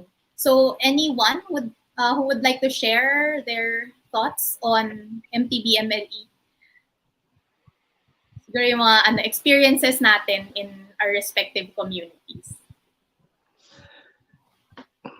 Well, siguro hindi ako makapagbigay ng solution, pero makabigay ako ng mga kwento kasi alam mo 'di ba, aklanon ako. So sa messenger ko lagi dami talaga na may parents, mga aklanon, yung mga kilala ko, mga teachers din, ang dami-daming nagtatanong, may mga screenshots pa ng textbook, mga about mother tongue, about MTB-MLE. So meron kasing mga na ayaw. Halimbawa, kasi nga alam nila English teacher ako, sa language, so akala nila I am with them on that. So ang pagtanong nila, so di ba anong kailangan gawin mo sa isang context, for example, na kailangan ng mga estudyante ng English. So ang sagot ko is gamitin mo kahit anong lengguwahe, kahit anong klase, basta kasi in the first place yung gusto mo na naman talaga matuto yung mga estudyante, di ba? Alright, because again, fundamentally, so hindi na ako nakakatanggap ng response after that. Alright? Doon naman sa mga na very sympathetic to the use of the mother tongues, di ba? So magtanong kasi nga Aklan is also very deeply multilingual. So magtatanong din sila, di ba, about mother tongue. So ganun din yung sagot ko. Sabi ko kahit basta matututo ang estudyante. Hindi na naman sumasagot ulit sa akin. So wala. So I guess the point of the whole thing here really is that no matter what your choices or your option is or your approach is, really doon pa rin tayo bumabalik doon sa start ng discussion natin na it's really still very monolingual yung perception natin, even in the context of MTB-MLE. Alam ko mapapatay ako sa ganitong discussion na ito. Pero kasi as an educator, di ba, how do you facilitate learning? It's the most fundamental, all right? And if you can use any sort of resources or cultural resources in the classroom, use all of them para mas matuto at mas maraming matutunan ng mga estudyante mo. Kasi I also live kahit nga within my own community. I mean, yung Inati community definitely is even far more marginalized, di ba? Pero even in my own context, we were barred from using Aklanon in the first place. We went to church listening and praying in Hiligaynon, not in Aklanon. Halimbawa, I think even now, we would still listen to sermons, for example, not in Aklanon, but in Hiligaynon, halimbawa, di ba? So maglabo-labo niyan, halimbawa, for example, in the market and so on and so forth. So ang parati ang sagot ko is kung ano ang makakatulong. Ano ba makakatulong? Kasi pag mag-isip tayo ng dapat, ito bang lingwahe, yan yung lingwahe, ito pang lingwahe, mauubos yung oras natin kasi hindi siya masusolve. Kasi it's not a question of what will best facilitate learning. Pero yun na nga, syempre, kailangan talaga teacher education. I think papasok to kasi even in the context of teacher education, itong mga monolingualist ideologies are still really being perpetuated. Kaya natatakot yung mga estudyante, natatakot yung mga teachers. Kasi nga, yun nga, parang may sinabi kanina, parang nasi-stress or parang natatakot sila to engage in other sorts of practices. Kasi nga, yun yung kinagisnan. But if we just really start to unframe ourselves from asking questions about which language is most effective, but paano nga ba Alright? So sabi ko sa parang, pasok lang kayo doon, gamitin mo kahit ano, basta matuto ang estudyante. Go ahead, di ba? But, again, both ways, so many ways, walang sumasagot sa akin. Kaya maganda yung ganitong forum in order for, us as educators to really appreciate yung multilingualism and not to parang isang tabi yung multilingualism. See it as a opportunity for students to learn more, learn further. Anyone else who would like to add? Diane. Siguro po kasi ang nangyayari, negative reinforcement yung ginagamit natin lagi kapag regional and local languages yung ginagamit ng bata, no. Tapos kapag mali siya doon sa wika na inaaral niya, halimbawa English nga, no. Tapos parang mali yung grammar or anything. Laging negative reinforcement instead of positive reinforcement on good things. So parang yun, pwede natin pwede exactly yung mumultahan mo. Grabe talaga yun. Naalala ko, nag-talk sa amin si Sir Tuting, tapos sinabi niya na sa kanila, yung magbabayad ka ng piso-piso kapag magsasalita ka ng Filipino o magsasalita ka ng Bicol, ganyan. Kaya nung bata rin po ako, hindi po ako nagsasalita. Ngayon, salita na lang ako ng salita. Pero ibig sabihin kasi negative reinforcement yung ginagamit natin para hindi magamit yung ibang wika, number 1. Number 2, para magamit yung specific na wika na gusto nating gamitin ng bata. Pero ang nangyayari parang, hindi na lang ako magsasalita kasi bakit pa ako magsasalita kung ano. So instead of the students practicing communicative repertoires in different contexts, hindi na naman sila makikipag-communicate kasi sayang yung pera or sayang yung mamaminosan ako or something like that. So, yun. Assessment talaga. Very personal itong ganitong mga experiences. I think we've all experienced paying because of just using our mother tongue. Anyways, because we're restricted pagdating sa time, let's move on to the next parang theme from the questions from the audience. This time, let's talk about language endangerment. So, yung iba raised particular factors or causes of language endangerment. So, I'd just like to open the floor to discuss itong language endangerment and in relation to power relations, migration, yung sinasabi ni Diane na social linguistic competence, I guess yung ideologies ng users themselves. Anything you want to add in this topic? Jekon. Ayan. Susubukan kong makasagot agad dahil sa oras at dahil sa internet connection ko, but basically sa konteksto ng Southern Mindanao, may several layers dito, nabanggit ko kanina nga na may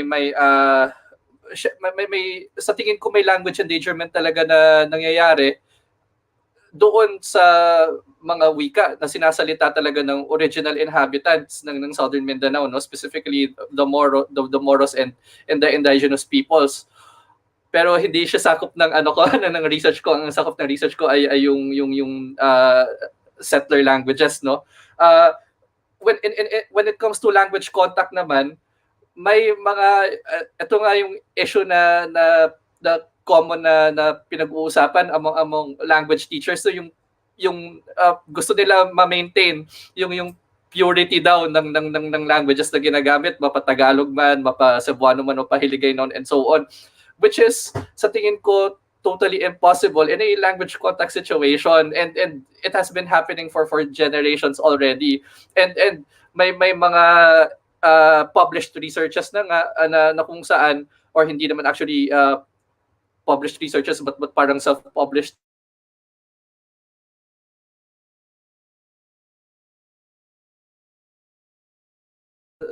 tinitingnan nila na itong pag-usbong ng language contact situation sa Southern Mindanao para siyang threat sa sa purity kuno ng languages na ginagamit doon, no? And sabi nila baka daw it will lead to language death, no?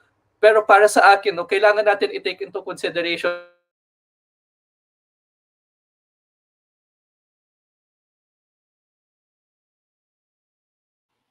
Wala na si Jeko. But I guess we get what he's Yeah. driving. Anyone else who would like to add just quick siguro na comments on endangerment? Luward, I see you want to say something. Nagpipigil ako. Pero short lang. Siguro, isipin natin lagi na ang language endangerment issue ay hindi nag-exist in a vacuum. It's related to other socio-cultural issues. And for most indigenous communities, related siya lagi sa land. So, land back. Yan. And siguro Vinci, one last thing.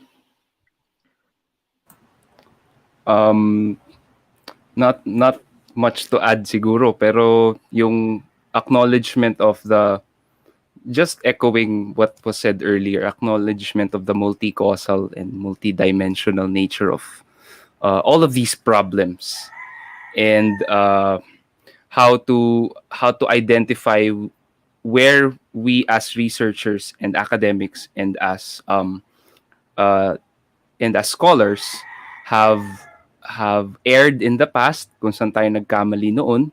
Kailangan nating aminin yun syempre sa ating mga sarili at sa isa't isa at sa mga komunidad na kinausap natin at pinuntahan natin.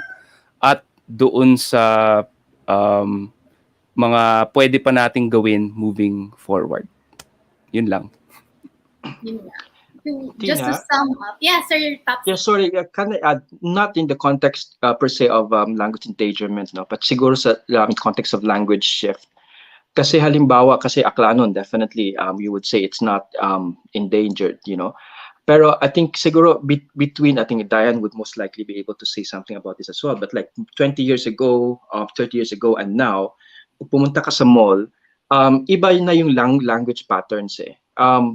Dati, pag pasok mo ng mall, mag-Aklanon ka, sasagot sa'yo Aklanon. Right? Ngayon, pagpasok mo ng mall o market, hindi na Aklanon eh. Right? Either Tagalog or either Hiligaynon, halimbawa. So, I guess my point here is that hindi nakikita on the surface kasi where the linguistic practices are on the surface multilingual in nature, pero actually, the undercurrents are such that there is language shift happening. And I'm sure it's not just Aklanon kasi Pangasinan din kasi my wife is Ilocano as well. So ganun yung mga nangyayari ngayon sa mga ganung klaseng mga mga wika na hindi nakikita dahil nga siguro the linguistic practices seem to tell us na andyan pa naman yung Aklanon eh, and so on. But if you actually look at it more specifically, things are happening or things have been happening for decades already. All right. Just to sum up today's discussion, we've seen that multilingualism is definitely the norm. But yung context of multilingual communities actually very fragile, yung social linguistic setting that underpins multilingualism in the country. And we've seen that, just as Sir Topsy has mentioned. And so, yun nga, it's important to reframe our linguistic practices kasi mas madaling maging endangered itong mga ganitong settings than the languages themselves. Ayun. And siguro, just to pick up Vinci's comment, yun nga, may role tayo as academics, as researchers going into these communities, and we actually affect people's perceptions and how they use their different languages. And so we also should be accountable towards these communities, acknowledge yun nga, past mistakes, and move towards a more inclusive na framework or approaches. And yun, finally, our role as academics, as researchers, because we know the communities better than policymakers, siguro yun, we need to step down from our ivory towers and actually really communicate with people in power pagdating dito sa, yun nga, advocating the welfare of the community. So just to sum up siguro, again, dami ko summary, but I'd like to end the panel, the roundtable discussion by reading this comment from a colleague. So reframing linguistic practices is the first step in decolonizing the discipline. So we have been so dependent on theories, frameworks, and definitions crafted from monolingual linguistic communities that speak of their realities. Perhaps it is time to redefine things, come up with approaches and practices that are anchored and that reflect our identities and our voices, and eventually develop a theory of language based on our collective experiences. And then perhaps next year, when we celebrate Buwan ng Wika or Buwan ng Mga Wika, we can move away from the decades-old debates that are binary, simplistic, and composition. Yun lang. Thank you very much, everyone, for this really lively discussion on multilingualism. And I hope the audience picked up something from our speakers today. I'd just like to end pala with a promotion. So the Philippine Linguistics Congress is ongoing until Friday. So later today at 2 p.m., we have another panel, Rising to the Challenge of Teaching Foreign Languages During a Pandemic.